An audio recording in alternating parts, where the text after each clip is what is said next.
So good morning everybody. आज आपसे एक कॉन्सेप्ट डिस्कस करूँगा। The concept is about graph between stopping potential and frequency.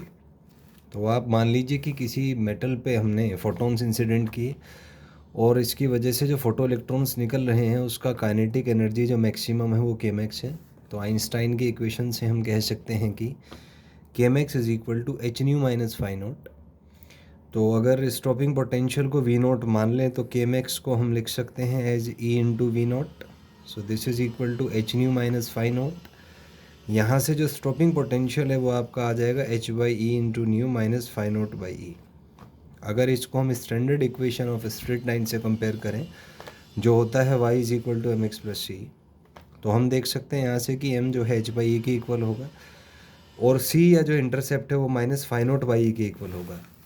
तो अगर ग्राफ ड्रॉ करें तो हम ऐसा एक ग्राफ आएगा, ये एंगल मान लीजिए थीटा, तो जो स्लोप है वो हमें पता है कि टेन थीटा होता है और यहाँ से अगर कंपेयर करें तो टेन थीटा एच बाई ई के इक्वल है, तो एम जो है वो एच बाई ई बराबर टेन थीटा यहाँ से आ जाएगा, जबकि जो इसका इंटरसेप्ट है वो माइनस फाई नॉट बाई ई होगा। एक सिंपल क्वेश्चन इस पर डिस्कस करूँगा। मान लीजिए दो मेटल्स हैं, एक है ए दूसरा बी, तो इसके लिए एंगल थीटा है, थीटा भी, ये फाई नॉट है, फाई नॉट भी, ये phi naught a by e और phi naught b by b है।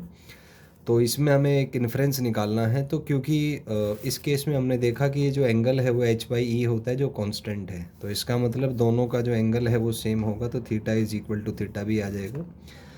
दूसरी तरफ हम कह सकते हैं कि ग्राफ के एनालिसिस से हम देख सकते हैं कि ये वाला जो डिस्टेंस है ये इससे ज़्यादा है, तो हम कह सकते हैं कि बी का जो वर्क फंक्शन है वो ए के वर्क के फंक्शन से ज़्यादा होगा। जिसका वर्क फंक्शन ज़्यादा उसकी थ्रेशोल्ड फ्रीक्वेंसी भी ज़्यादा होगी, तो फाई नॉट बी जो है वो ज़्यादा होगा फाई नॉट ए से।